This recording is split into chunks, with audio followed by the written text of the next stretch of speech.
Hare Krishna. There's a nice question that is asked, and there's an accusation on the Vedic system. Vedic system is cruel. How can Vedic system support Sati, the Sati system? Now, for the ones who don't know about Sati system, let me explain what it is, and then I'll answer this question.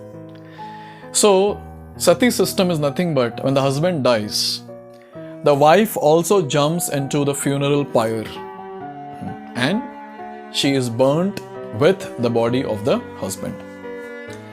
Now, let's go back to the Vedic times and try to understand what was the thing that used to actually happen. Now see, the time when the Vedic system was there, the relationship between the husband and wife was very, very thick and very strong. And wife couldn't think anything else apart from the husband. She was loving the husband so much. Now when the husband would die, the thing that the wife would feel is that the pain of separation from the husband is much greater than burning oneself in the same funeral pyre. So thinking like that, when the husband's body is set on fire, the wife who is there, not bearing the separation from the husband, she will jump into the fire. And there is a nice example for this, from Mahabharata.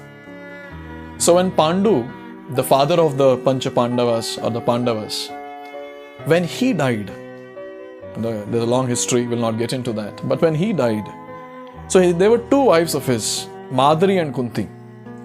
Now, both Madari and Kunti, they were loving Pandu so much that both of them wanted to jump in the fire. But then, the sages who were there around, they actually counseled them and said, see, you've got 5 young boys.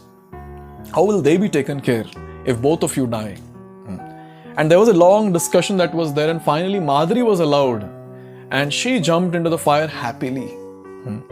And Kunti, she remained back, with so much of pain of separation from Pandu. Now this is the thing.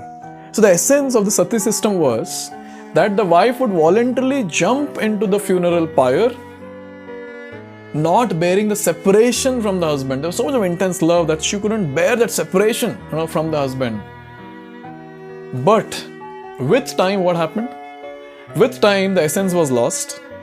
And what happened? The ritual remained. Even when the wife is saying, no, I don't love my husband, I don't want to jump. And the relatives are pushing the lady in the fire. And many times, it had happened that, she'll be pushed into the fire and she'll come out running. The entire body is full of fire and things like that. So one thing you have to understand here is that the essence was something else, but then it was lost and something else manifested later, and that was actually cruel. Vedic system is never cruel. It's very natural. But we Kali Yuga beings, when we don't understand the essence and just take up the ritual and force it like lame people, then what happens? It becomes cruel. We make it cruel. So hope this is very clear. So Vedic system is not cruel. It's natural in its course of action. But our indulgence in between, without using our heads, without understanding the essence, makes it cruel. I hope this answers your question. Hare Krishna.